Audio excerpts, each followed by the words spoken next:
So if you guys want to get earnings this season, this is definitely the video for you. I'm going to be going over the best ways for you guys to properly compete and actually get earnings in the easiest way possible in this brand new season and the seasons to follow. Now be sure to use code SonataYT in the Fortnite item shop if you guys do want to support me. Let's get right into it.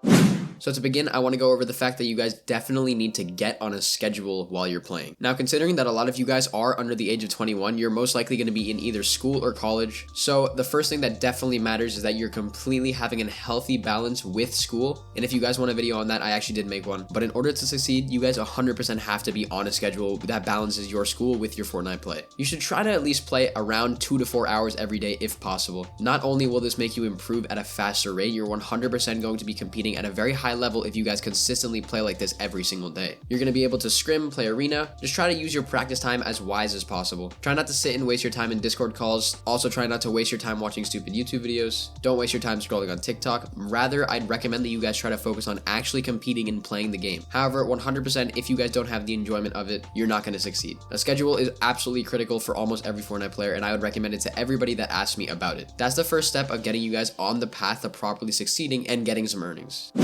Now, the next thing is going to be for you guys to get ahead of the meta. So for those of you that don't know, the meta stands for most effective tactics available. Essentially, there's a bunch of different types of metas, but the primary three are going to be rotation metas, weapon metas, and drop spots. Now, let's get started with rotation. In this brand new season, there's been a lot of brand new updates to the season, along with new additional items, a bunch of map changes, and just overall changes to the gameplay of Fortnite. You guys should 100% learn the meta of the season in understanding that the rotation meta is 100% going to be stuff like chrome splashes, D-launchers, hot air balloons. All of these various different things have been attributed to the game. Overall, if you don't have one of these items in the new season, you're 100% not going to be able to rotate and efficiently move correctly. This also includes stuff like movement abilities and just general ideas for how to rotate out of your drop spot. Overall, rotation meta is really important. You guys definitely need to master it. And really the best way to do this is to not only play scrims, but to 100% VOD review yourself. VOD reviewing is an extremely important tool that you guys don't use enough. Not enough players are sitting down every single night with their team and VOD reviewing efficiently. Especially in these new tournaments like the Placement Cup, a lot of people are going to be playing in really stacked lobbies simply because people are really trying to pop off in order to play in the invitational LAN. But rotation is 100% important, and the best ways to practice that is to scrim, VOD review, and use the brand new items. Now for the weapon meta, what you guys need to do is understand which weapons are good and which are bad. Now I'm going to give you guys an example of this in the new season. As you guys know, there are two primary shotguns that are viable in this new season. There's going to be the prime shotgun and the lever shotgun. Now both of these weapons are good depending on what type of player you are. Me personally, I prefer the prime shotgun simply because I think it's really good because it does a lot of different types of damage. You can get really high headshots or really low body shots. In my opinion, it feels most similar to a pump, while the lever feels similar to something like a tactical shotgun. It does have a bit of a fire faster rate, and you're able to effectively get really good damage in close quarter situations. The prime shotgun also rewards better aim, while the lever shotgun has a wider spread and rewards aim that is a little bit more variable. The overall point of finding the correct weapon meta is that you're able to actually win in most of these mid-game fights that you guys are W-keyed in or you choose to W-key in. A lot of players are going to lose games because they're forcefully W-keyed by a really good team. And if you get really good weapons, you're not only going to eliminate the possibility of losing because of bad loot RNG, but you're once again going to eliminate the possibility of you losing the fight off of lesser damage. That's why it's important that you choose the best weapons based upon the weapon meta. Now, for the drop spot meta, this is a bit of a variable one. Once again, I did make a video, please check that out. The drop spot meta is essentially understanding which places are best for which tournaments. In my opinion, the best drop spots on the map right now are pretty much all of the new ones, but also some of the old ones. I think places like the Glow have gotten really good updates. I think Rave Cave is still pretty good.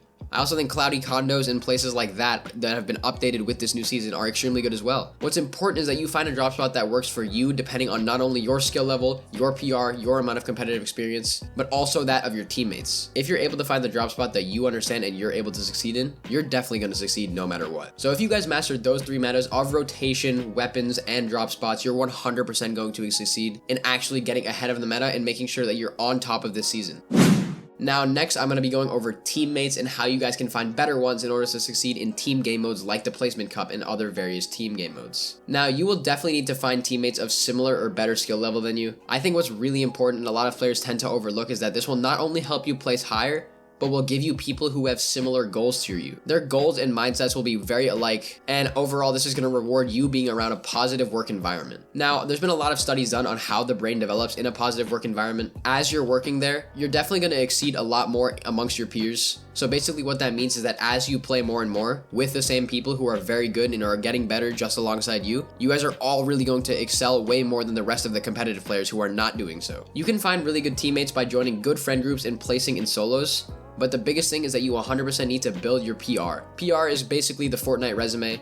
Is essentially evaluating how good you are at the game. Think of it kind of like a college application. You're applying to different teams in order to see if you can get into them and actually succeed with them. The reason I would recommend that you guys try to play solos is because solos is the game mode that requires no outside interference, in which you can actually succeed and get the most PR yourself. I think a lot of people tend to overlook how important solos is, simply because it's not the most fun game mode and it's not very entertaining. But you guys should definitely, once again, crank out some solo arena, crank out some solo scrims, play every solo tournament that there is. And yes, I do know that this season there is a lack of solo tournaments, so you guys might be asking how exactly do I do that. But what you guys can do is try to play stuff like rematch ladders, try to play other stuff where you can find really good teammates there. Then you're going to be able to succeed in those ladders and then continue on to find better and better players as your competitive career continues.